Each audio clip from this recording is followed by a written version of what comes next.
Merhaba, ben Dedektif Voight ve bugün size SCP-303'ten bahsedeceğim. Bu nesne Öklit sınıfına aittir ve kapıcı olarak bilinir. Gerçi ne kadar insana benziyor bilemiyorum. Kendiniz görün. Nesneyle karşılaşanlara göre yaratık kırmızımsı kahverengi tenli, cılız, çıplak bir insansıyı andırıyor. Ne cinsel özelliği vardır ne de yüzü. Ama cismin kafasının ön tarafında insan dişleriyle kocaman bir ağız var. SCP-303'ün yüksek sesle ıslık çaldığını ve sesin neredeyse her kapıdan duyulabileceğini biliyoruz.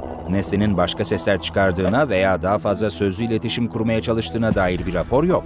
Nesne takma adını kapalı kapılar, geçitler, kapaklar ve diğer ayırma bariyerlerinin arkasında aniden belirmesinden aldı. Kapının diğer tarafında da bir ussal gözlemci bulunmalıdır. Yaratık doğrudan bir göz temasına izin vermiyor ve SCP-303'ün cisimleşmesine tanık olanlar vücudunun %10'undan fazlasını görmedi. Bununla birlikte her biri görünüşünü ve nesnenin içinde bulunduğu durumu doğru bir şekilde tanımladı. İnsansı cam veya yarı saydam kapıların arkasında belirirse yine de vücudunu gizler. SCP-303 gizli kalması için kalın bir sis oluşturabilir veya camın bir kısmını buzla kaplayabilir. Aynı anda başka biri diğer taraftan odaya girmeye çalışırsa insansı görünmeden önce kayboluyor. SCP-303'ün arkasında olduğu bir kapıyı açmak imkansızdır. Bunu yapan bir kişi nesnenin hırıltısını duyduğunda hemen korkudan felç olur. Korku durumu insansı kaybolana kadar devam eder. İnsansı varlığın huzurunda insanların duyguları fobik durumlara benzer. Örneğin genetik olarak belirlenmiş örümcek veya yılan korkumuz gibi. Ancak vakıf bilim insanları SCP-303'ün gözlemcilerini kasten korkuttuğuna dair bir kanıt bulamadı. Bu nesne vakıfta heyecana neden oldu çünkü bölgelerden birinde kendi başına ortaya çıktı.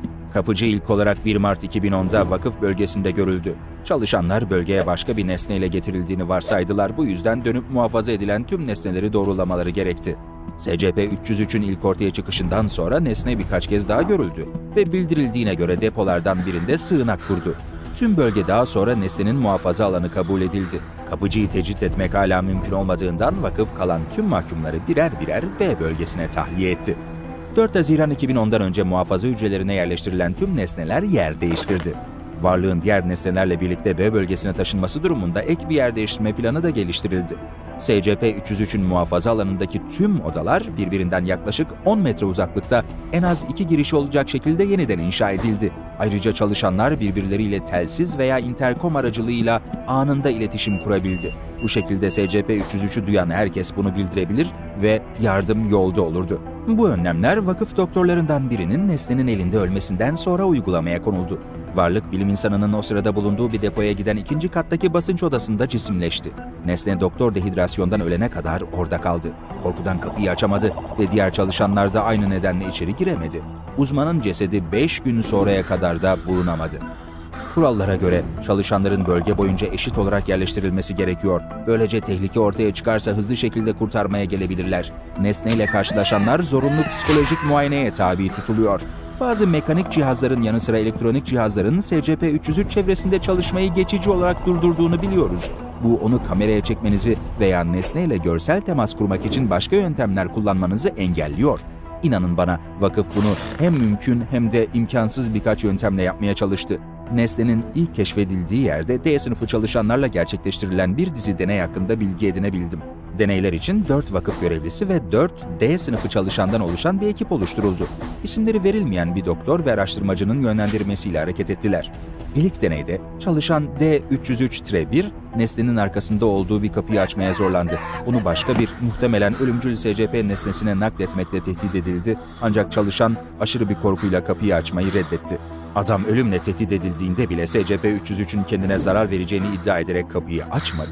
D sınıfının tam sözleriyle ilgili ayrıntılar gizli durumda. Bunun ölümden daha kötü bir kader olduğu varsayılabilir.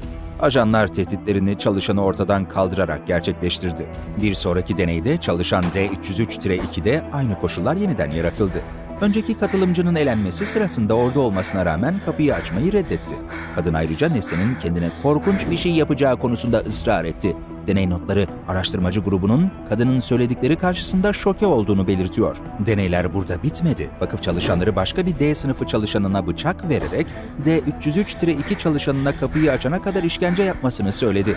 2 saat sonra kadın kan kaybından ölmüştü ama kapıyı hiç açmadı.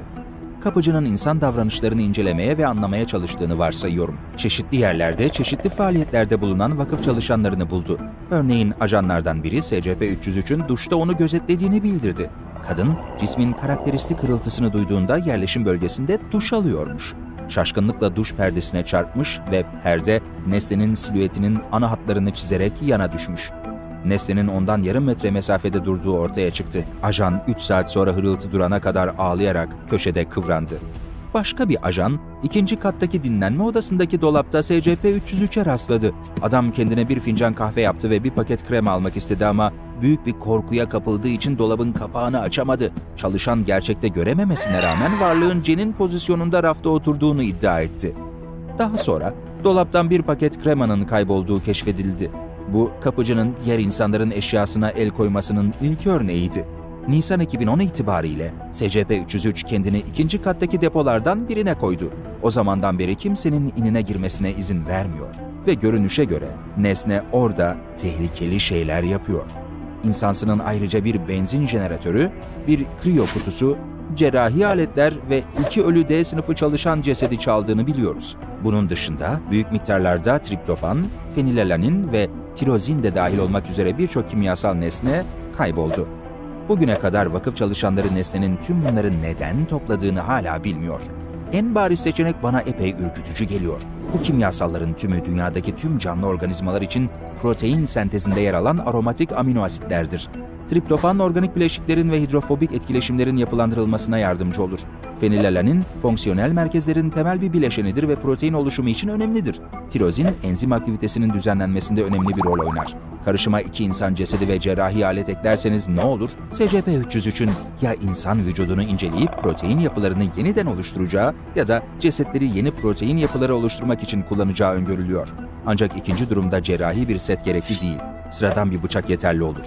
İnsansının yaşamın köklerine elverişli bir ortam sağlayan ilksel çorbayı pişirmesi olası değildir. Ama en azından kahve yapabilir çünkü kreması var. Öte yandan bu besin takviyesi doğal süt ya da bitkisel yağlar, proteinler ve vitaminlerden oluşur.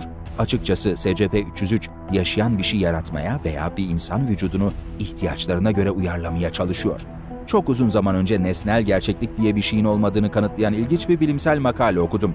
Görünür makrokozmosta bir olay meydana gelirse olayla ilgili bilgiler farklı gözlemciler tarafından aynı şekilde algılanacaktır.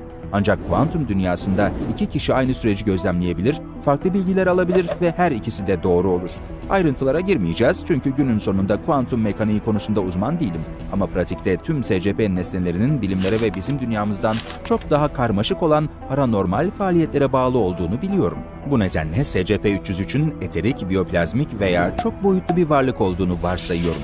Muhtemelen bir kişiyi veya kalıntılarını inceleyerek kendi formunu oluşturdu. Bu eterik bir yaratık olduğu için insanla karşılaştırılabilir bir duyu organı yoktur. Ama elektrik prizi gibi bir enerji kaynağı olsa bile bir şekilde bir şeyle beslenmesi gerekiyor. Bu nedenle insan vücuduyla ilgili bilgileri alan canlı, anlayamadığı işitsel ve görsel organları görmezden gelmiştir. Nesne yalnızca kendi için gerçekten önemli olanı bırakmıştı. Yiyecek almanın bir yolu, yani ağız.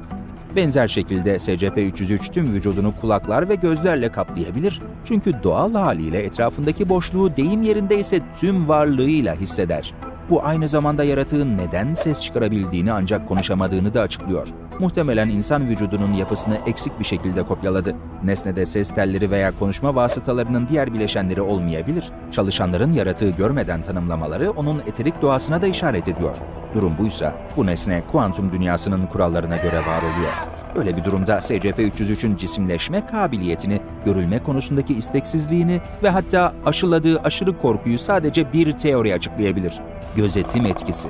Temel olarak gözlemci, kuantum sisteminin belirli bir durumunu belirleyen kişidir. Gözlemci olmadan nesnel olarak kuantum sistemi tüm olası durumlarında aynı anda var olur. Bu nedenle SCP-303 yalnızca zeki bir gözlemcinin bulunduğu kapıların arkasında görünür. İnsansı kuantum dünyasında var olduğundan aynı anda her yerdedir. Uzay zamanın herhangi bir noktasında cisimleşmek bizim için nefes almak ne kadar normalse onun için o kadar normaldir. Psişik işlevi bir kuantum sisteminin belirli bir durumunu tanımlamaya yardımcı olur. Sistemin tüm olası durumları hakkında bilgi içerir. Basitçe söyleyeyim, bir değişkenin diğerinin değerini belirlediği bir miktardır. Bu durumda SCP-303 ve gözlemci aynı işlevin 2 değişkenidir. Bu nedenle bunlardan birinin durumunu değiştirmek tüm sistemi değişmez bir şekilde değiştirecektir. Nesne bir dereceye kadar gözlemciye bağlı olduğundan gözlemci vücudunun %10'undan fazlasını görürse form değiştirebilir. Aynı zamanda psikik işlevine göre kişinin de bir tür dönüşüm geçirmesi gerekir. SCP-303'ün görünümünün görsel verileriyle birlikte insan beynine bir yıkım tehdidi olarak kodlanmış bir sinyal gönderilir. Beyin yok edilmekten kaçınmak için kişiyi nesneyle temastan korumak umuduyla mevcut savunma mekanizmalarını tetikler. Bu da mantıksız hayvan korkusuna neden olur. D sınıfı çalışanlar kapıyı daha fazla açmaya zorlandıkça kuantum sistemini yok etme tehdidi büyüdü. Buna göre direniş arttıkça korku daha da güçlendi. Söz konusu kişi bu duyguları kontrol edemez çünkü bunlar bilinçaltı düzeydedir ve evrim tarafından belirlenir. Öyleyse soru şu, SCP-303 ininde ne yapıyor ve bunu neden yapıyor? Bununla ilgili herhangi bir fikriniz varsa lütfen bunları aşağıdaki yorumlarda paylaşın ve kanalıma abone olmayı unutmayın. Çünkü kapıcının yeni bir SCP nesnesi oluşturacağına ve sizinle paylaşacak bir şeyim olacağına eminim.